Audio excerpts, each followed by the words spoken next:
Hello dear students, let's start class. Today in this class we are going to discuss about net present value, which is also known as a discounting technique. A net present value or discounting technique is generally considered to be the best method of evaluating the capital investment proposal. NPV method recognizes the impact of time value of money. As you know, our NPV may be defined as the excess of present value of the project or fixed asset cash inflows over that of cash outflows. NPV ಅಂದರೆ ಏನಂತ ಹೇಳ್ಬೋದತ್ತಂದರೆ ನಾವು ಇದು cash ಇನ್ಫ್ಲೋಕ್ಕಿಂತ excess of cash inflow over that of cash outflow. ಅಂದರೆ cash inflow ಜಾಸ್ತಿ ಎಷ್ಟು ಮಟ್ಟಿಗೆ ಕ್ಯಾಶ್ ಇನ್ಫ್ಲೋ ಜಾಸ್ತಿ ಐತಿ ಕಂಪೇರ್ಡ್ ಟು ಕ್ಯಾಶ್ ಔಟ್ಫ್ಲೋ ಅನ್ನೋದನ್ನು ಕ್ಯಾಲ್ಕುಲೇಟ್ ಮಾಡ್ತೀವಿ. That is also of a present value. The excess of present value of project or a fixed asset cash inflows over that of cash ಔಟ್ಫ್ಲೋಸ್.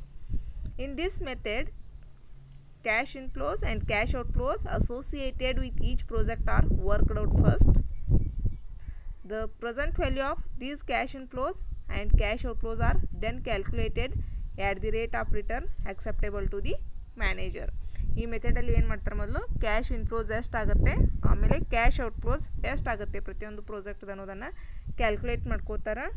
ಆಮೇಲೆ present value of these cash inflows and cash outflows are calculated at the rate of return acceptable to the management. ಮ್ಯಾನೇಜ್ಮೆಂಟ್ದವರು ಯಾವ rate of ರಿಟರ್ನನ್ನು accept ಮಾಡ್ತಾರಲ್ಲ ಆ rate of ರಿಟರ್ನಲ್ಲಿ present ವ್ಯಾಲ್ಯೂನ calculate ಮಾಡ್ಕೋತಾರೆ. This rate of return is considered as a cut off rate and is generally determined on the basis of cost of capital suitably adjusted to allow for the risk element in the project.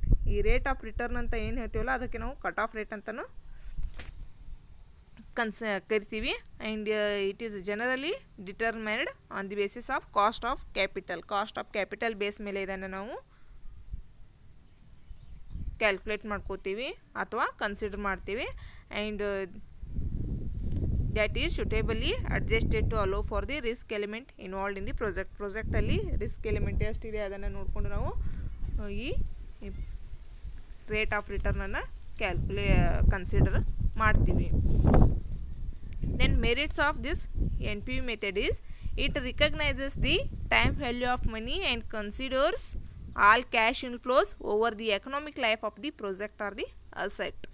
ಇದು time value of ಮನಿಗೆ importance ಕೊಡ್ತೈತಿ ಮತ್ತು ಎಲ್ಲ cash inflows ಮತ್ತು cash ಇನ್ಫ್ಲೋಸನ್ನು calculate ಮಾಡ್ತೀವಿ. Economic life of the project ಇರೋವರೆಗೂ consider ಮಾಡ್ತಿದ್ದೇವೆ. It estimate the present value of the project are fixed asset cash inflows using discount rate equal to the cost of capital. ಆ discount rate ಅಂದ್ರೇನು, cost of capital. If for example a firm is going to undertake that project by borrowing capital or by borrowing the money from outside, then the firm has to pay certain interest on that borrowed money at the rate equals to the rate of interest is a rate of return on this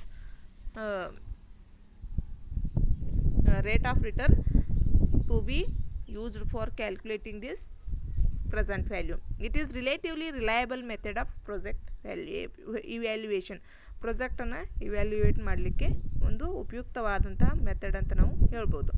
demerits: it is difficult to understand and calculate.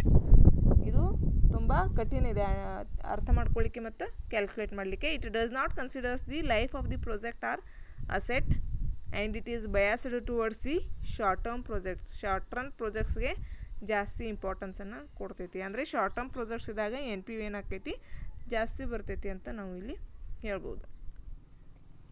Then next, the present value can be calculated using the formula. To calculate present value we will use the formula like this: PV is equal to 1 divided by 1 plus R bracket raised to N, where PV is a present value, R is a rate of return, discount rate or cost of capital, and N is a number of years. For example, if the discount factor is 10% and if 1 rupee is received after 1 year, the present value will be discount factor ಎಷ್ಟೈತಿ 10% ಐತಿ ಅಂತ ತಿಳ್ಕೊಂಡ್ರಿ. ಅಂದರೆ that is equal to cost of capital ಅಂತ ನಾವು ತೊಗೊಳ್ಬೋದು. But ಇಲ್ಲಿ ಏನಂತ ಕರಿತೀವಿ ನಾವು ಡಿಸ್ಕೌಂಟ್ ಫ್ಯಾಕ್ಟರ್ ಅಂತ ಕರಿತೀವಿ. And if 1 rupee is received after 1 year, 1 ರೂಪಿಯನ್ನು 1 ವರ್ಷದ ನಂತರ ಪಡ್ಕೊಂಡ್ರೆ the present value of the rupee is PV is equal to 1 divided by 1 plus 10% means 0.1 bracket raised to 1. That is 1 divided by 1.1 is equal to 0.909. The rupee received after 1 year, the value of that rupee is 0.909 now. This is the present value. Then next comes net present value. How to calculate net present value, and it is the formula for calculating the net present value.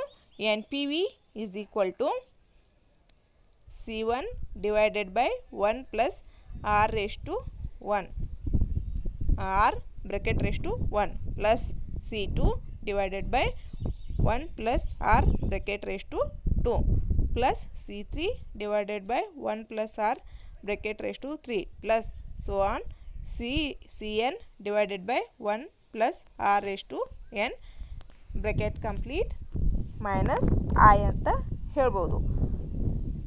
ಅಂದರೆ here I means cash outflow at different time periods. Cash outflow ಯಾವ್ಯಾವ ಟೈಮಲ್ಲಿ cash outflow ಆಗುತ್ತೆ ಅದು. Then C is equal to cash inflows at different time periods. ಈಗ for example C1 ಅಂದರೆ first year cash inflow, C2 ಅಂದರೆ second year cash inflow, like that CN ಅಂದರೆ how many years the cash will inflow we have to take there. Then next R is equal to cost of capital. Then NPV is equal to total present value of cash inflows minus investment. NPV ಅಂದ್ರೇನು? Total present value of cash inflows. Present value of cash inflows ಅದರೊಳಗೆ ಇನ್ವೆಸ್ಟ್ಮೆಂಟನ್ನು ತೆಗೆದ್ರೆ NPVಯನ್ನು ನಾವು calculate ಮಾಡ್ಬೋದು.